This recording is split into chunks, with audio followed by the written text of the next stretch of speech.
Siobhan, thank you so much for coming into the Abbott Lyon studio today. We're super excited to have you here to help us raise awareness for an amazing partnership of CoppaFeel and Abbott Lyon. You've got an amazing story to help us tell and raise awareness, so it'd be brilliant if you could tell us a little bit about yourself and about your story and your experience. Yeah, thanks for having me. So I was diagnosed with breast cancer when I was 23. I'm now 26. I'm recently celebrating 3 years cancer-free. Amazing. So yeah, and I found the lump while I was in the shower. It just didn't feel right. So I went straight away to the GP. They weren't very concerned. I wasn't too concerned at the time, but I just wanted to get it checked. It was during the pandemic, so there was quite a bit of a wait there. And then I remember calling up my GP, so just checking in, saying like, how long will I be waiting for? And that's when my GP mentioned about going private. And then I ended up booking the appointment to go private. So then I went for the scan, and they told me it looked a bit lumpy bumpy. And then I went back to the NHS. So they did another scan, and then they did a biopsy. So they checked the lump. And all of this through the pandemic, through COVID, on your own. Yeah, 2021. It was around that time, yeah. Not only having to navigate the hospitals in this period, but what a big kind of thing that was going on. So it must have been really, really challenging. Yeah, they told me to stop work, and I was to begin isolation for my operation. So I had a lumpectomy then. They removed the lump and like the margin around it, the area around it, and also 5 lymph nodes. And it was just sort of everything else that was going to follow then. It was just like not knowing what my scar would look like, I was imagining sort of a big dent in my chest, but if I was to wear like a low cut top, it's not really noticeable. It's crazy what they can do. Then they mentioned fertility treatment, so I had my eggs frozen, and then chemotherapy. At first it was like sort of they mixed up the drug, like not mixed it up, but I had different kinds of drugs. So the first one was like every 3 weeks, and then it changed to like every week then. So like every Monday I would go in for chemotherapy. And with my treatment then, it was kind of just very much in and out, like for a few hours, read a book, listen to a podcast. But it was just sort of, sitting there in this chair, like mask on, looking at like other people a lot older than me. Yeah.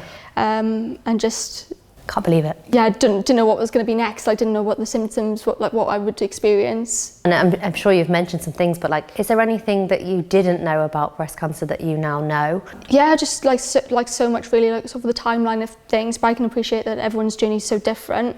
Like when I was going to lose my hair, like I lost my hair after my first chemotherapy. I wasn't really aware of when I was going to lose my hair. There's sort of different types of breast cancer as well, like mine being triple negative breast cancer. I've never heard of that before. Yeah, like loads of things. Just even I gained weight I thought I'd be losing weight, but I gained a little bit of weight. And what you've gone through is amazing, and to be able to come out the other side and spread awareness and tell your story is super, super important.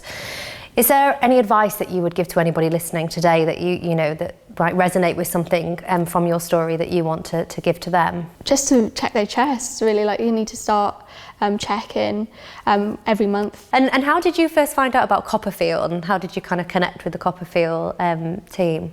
So I was just looking for people as well, because I just felt like, going in for chemotherapy, I was just by myself, and I was with older people.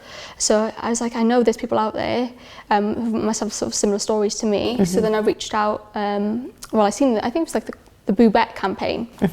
So I volunteered for CoppaFeel. What's a Boubette for anyone that doesn't know? Boubette, so that means I go out and do talks or stalls. Just spreading the CoppaFeel message. No, really nice. And how has CoppaFeel helped you with your experience? Saved my life, really. Obviously with sort of the message to get check-in, and they were there. I went to Aberystwyth University, so they were, years ago, back in a small town. I was away from then, and it's just sort of grown. And luckily I was checking, and that's what got, saved my life. So we're obviously both representing today, wearing our charms. I've got mine in gold. Have you got yours in silver? Yeah, in silver. There as well, looking really beautiful. But what did you think about when you first saw the designs? I love them. I love the variety of the designs. So I've gone for the 2 boobs. So that represents my story, and there's a variety. So everyone's story is different, and I think that was so lovely about the way that the design team have designed the charm bracelet. So like you say, you've got one with 2 boobs on that represents your story. I've got one with 2 boobs on because I just want to use it as a reminder to check.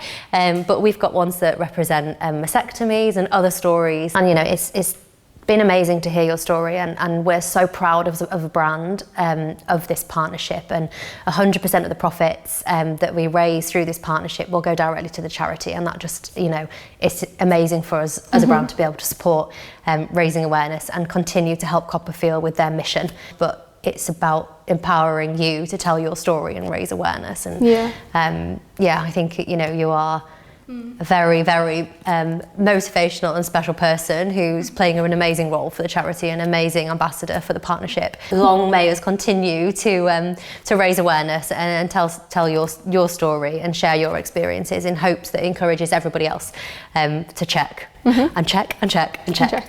Check. We'll keep saying it. So thank you so much for joining us today. It's been an honour to have you in the studio. Thank you so much.